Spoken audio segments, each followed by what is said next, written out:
بل الله مولاكم وهو خير الناصرين. ئەو بەل لە پێشەوە شتێک هەیە مقدرە تێی بگە. ئەی مسلمان تۆ بۆیە هانا بۆ کافر دەبەی، کافر بەدەسەڵات دەزانی دەڵی یارمەتیم دەدا و سرم دەخا کە من لەگەڵ فلان دەوڵەتە بم ئەو من سەرکەوتوو دەبم، لەگەڵ فلان دەوڵەتە بم پێشکەوتوو دەبم، لەگەڵ فلان دەوڵەتە بم پارێزراو دەبم.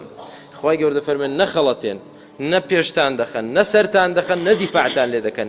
بەل الله مولاکم، ئەوەی کە پارێزەرتانە، ئەوەی کە پێشخەرتانە، ئەوەی کە سەرخەرتانە ئەڵڵایە وهو خەیر الناصرین. خوای گەورەش لە هەموو یەکێک باشتر سەرخەری ئێوەیە کە تۆ ڕاستکەی لەگەڵ خوابی خوا سەرت دەخا. ئەمما بەوە بخەڵەتەی نە کاکە خوا سەرم ناخە با من لەگەڵ چیم بەخوا تا دەست بە ئیسلامەوە بگرین ئێمە هەروە زەلیل و ژێردەستە و ملکەج دەبین. ئەی چی بکەین؟ زەلیلی و ملکەچی و ژێردەستەی لەسەرمان لاچێ چی بکەین باشە؟ با بزانین کاکە با ئێمەش لەگەڵ تۆزێ تەنازول لە دینەکەمان دەکەین و علاقەیەک لەگەڵ فلان وڵاتە کافرە دەبەستین و یارمەتیمان دەدا و تەواو. خوای گەورە پێمان دەفەرمێ بە هەڵە داچوون، بە هەڵە داچوون کە بزانن کافر دۆستی ئێوەیە و مەولای ئێوەیە. مەولا یعنی چی؟ یعنی خۆشەویست و پشتیوان و سەرخەر. الله مولانا یعنی چی؟ الله مولانا خوای گەورە خۆشەویستی ئێمەیە، پاڵپشتی ئێمە، سەرخەری ئێمە ئیماندارە. الله ولی الذین آمنوا، خوا وەلی چێیە؟ دۆستی چێیە؟ سەرخەری چێیە؟ پشتیوانی چێیە؟ ئیماندارە. جا مسلمان دەڵێت کە من هەر خۆم بم و دەستیش بگرم بە ئیسلام ئەوە دەوڵەتی کوفر لە ناوم دەبا، نەوەڵا بۆی لە ناو نەچم، بۆی بمێنم، بۆی سەرکەوم، با داوای یارمەتی لە کافرکەم. خوای پەروەردگار دەفەرمێ چی؟ بەل الله مولاکم. مسلمان عەقڵت هەبێ و نەخەڵەتەی ئەوەی کە دۆستی تۆیە بەڕاستی ئەڵڵایە، ئەوەی کە پشتیوانتە بەڕاستی ئەڵڵایە، ئەوەی کە سەرخەری تۆیە و دیفاع لێ دەکا ئەڵڵایە. ئێ باشە جا ئەڵڵا کە دۆستمان بوو، کە سەرخەرمان بوو، مهمە یەکسەر دەفەرمێ وهو خەیر الناصرین. خوای گەورە لە هەموو سەرخەرێک خێرترە، چاکترە، بەقووەترە. کە خوا سەرت خا چێ دەتوانێت تۆ ژێرخا براکەم؟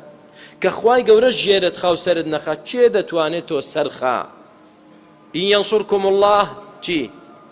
فلا غالب لەکم. کە خوا سەرتان خا بەخوا کەس ناتوانێت تێکتان بشتێنێ.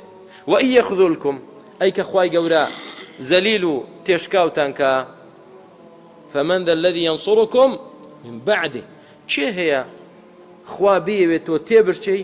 چێ هەیە بتوانێت تۆ سەرخە؟ کەس نییە. کەواتە بزانە برا خوای پەروەردگار یەکسەر ناخی عەبدەکانی خۆی دەناسێ.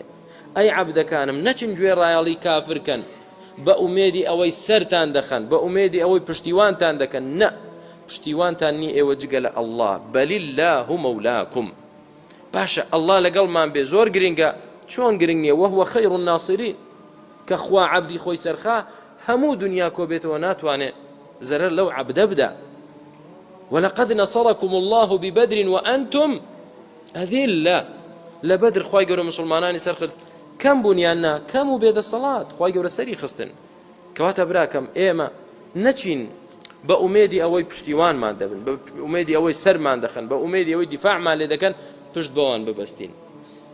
تەجروبەی خۆمان براکانم، هەر تەجروبەیەکی ئەم کوردستانەی خۆمان کە یعنی ماوەی پێشوو ڕوویدا، دڵی دنیای کورد بەچێ خۆش بوو؟ بە دەوڵەتە غەربیەکان و ئەمریکا و چێ خۆش بوو. وانە کە کاتی جددی هات هەمووی پشتی لێ کرد، یان لە کوردیا پشتی لێ نەکرد، هەمووی پشتی لێ کرد. چێ تۆی سەرخست؟ چێ بەهانای کوردەوەها؟ هەمووی لە دوورەوە بەزەوەمان دەبیست وڵاتە یەکگرتووەکانی ئەمریکا و بریتانیا لە نزیکەوە چاودێری دۆخەکە دەکەن، یان لە نزیکەوە پێمان پێ دەکەن، لە نزیکەوە گاڵتەمان پێ دەکەن چۆن هێرش کرایە سەرمان و کورد ئاوای لێ بەسەر هات.